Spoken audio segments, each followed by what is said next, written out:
house.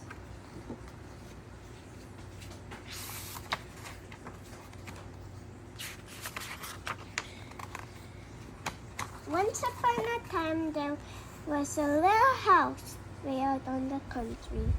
She was a pretty little house. And she was strong and well built. The man who built her so well said that this little house will never be sold for gold and silver. And she will live to see our great-great-grandchildren's great-great-grandchildren's living in her. The little house was very happy as she sat on the hill and watched the countryside around her. She watched the sun rise in the morning, and she watched the sun set in the evening. Day followed day. Each one is a little different from one before, but the house stayed just the same.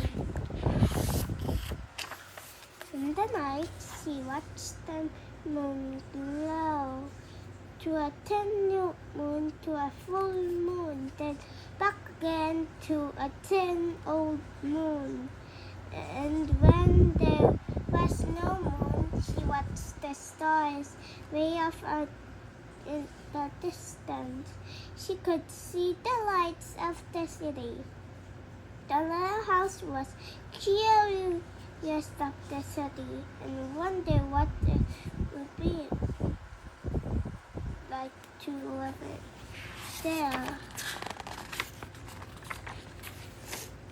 Time passed quickly for the little house. As she watched the countryside slowly changed with the seasons. In the spring, when the days grew longer and the sun warmer, she waited for the first robin to return from the south. She watched the grass turn green. She watched the buds on the trees swell, and the apple trees burst into blossom. She watched the children playing in the brook.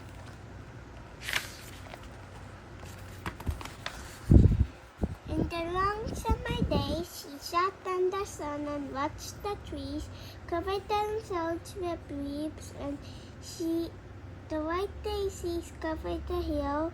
She watched the gardens grow, and she watched the apples turn red and ripen. She watched the children swimming in the pool. In the fall, when the days grew shorter and the nights colder, she watched the first frost turn the leaves to bright yellow and orange and red. She watched the harvest gather the apples picked. She watched the children going back to school. In the winter, when the nights are long and the days short, and the countryside covered with snow, and she watched the coasting and skating.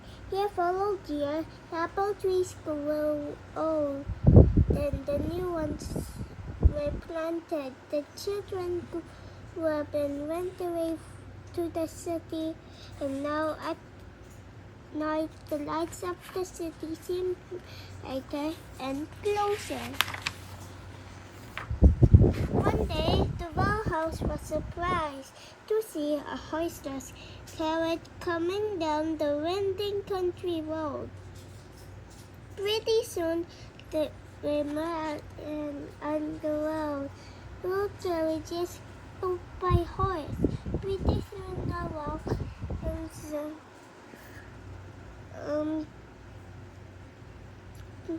surveyors yes. and surveyed Surveyed the right in front of the little house. In front of the house, pretty soon along came with a steam shovel and dug a road through the hill covered with daisy. Then some trucks came and dumped big stones on the road. Then some trucks with little stones. And some trucks with tar, sand, and finally steam roller came and it all smoothed and the road was turned. The little house watched the trucks and automobiles going back and forth to the city. Gasoline stations, roadside stands, and small houses followed the new road. Everything moved much faster than before. More roads were made, and the countryside was divided into lots. Apartment houses and tenement houses, schools, stores, and garages spread over the land and crowded the house. Around the house, no one wanted to live in her and take care of her anymore. She couldn't be sold for gold or silver. Jessie stayed there and watched. Now it was not so quiet and peaceful at the night. Now the lights of the city were bright and very close, and the street lights shone all night. This must be the city. Rode talked to the house, and she didn't know whether she liked it or not. She whispered through the daisies and the apple trees dancing in the moonlight. Pretty soon there were trolley cars going back and forth at the little house. They went back and forth all day in the part of the night. Everyone seemed to be very busy and everyone seemed to be in a hurry. Pretty soon there was elevated tree back and forth to the house. The air was filled with dust and smoke, and the noise was so loud that it shook the little house. Now she could tell when spring came, Eve or summer or fall or winter. It all seemed about the same. Slowly. Pretty soon there was a subway going back and forth underneath the little house. She couldn't see it, but she could feel and hear it. People were moving faster and faster. Nobody noticed the little house anymore. They hurried about the gallons.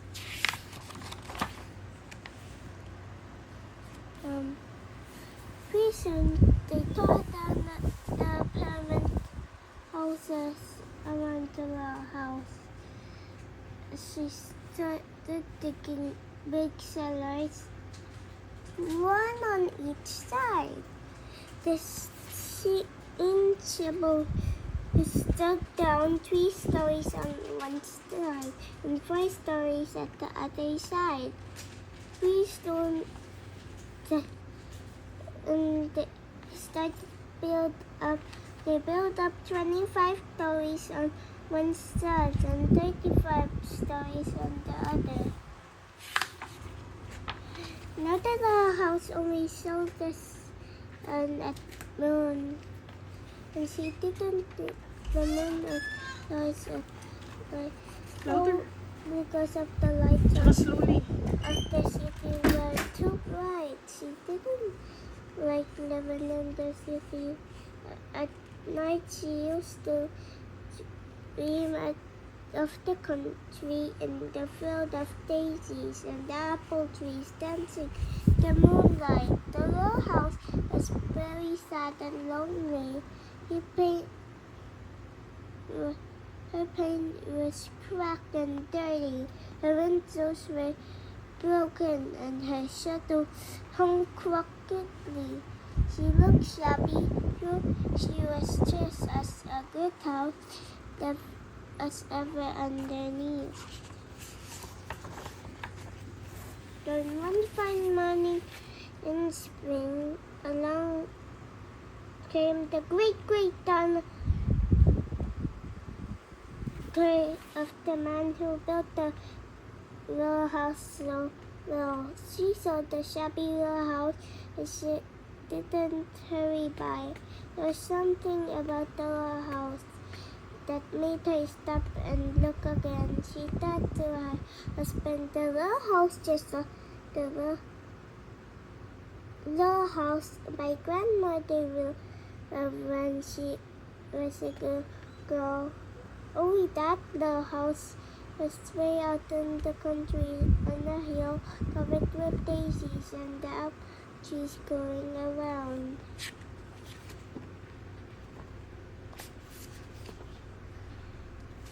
They found it was the very same house, so they went to the movers to see if the little house can be moved.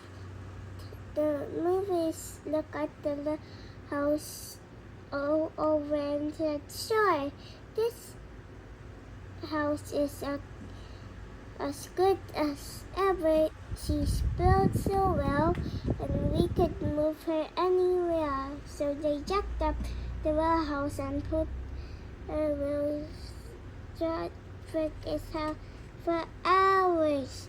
It's the story moved out of the city.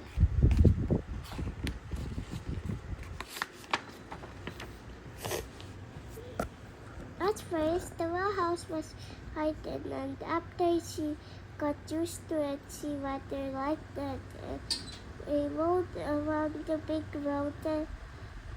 They rode along the railroads until they were out of the country. And the little house saw the green grass and heard the birds singing. She didn't feel sad anymore, and heard the birds. They went along and along. They couldn't seem to find just the right place. They tried the little house here, they tried here. Finally, they saw a little hill in the middle of a field and apple trees growing around there. Said the great granddaughter, "That's the place." "Yes, it is," said the little house herself. So dug on top of the hill and slowly moved the house from the road to the hill. Now, those shutters were fixed.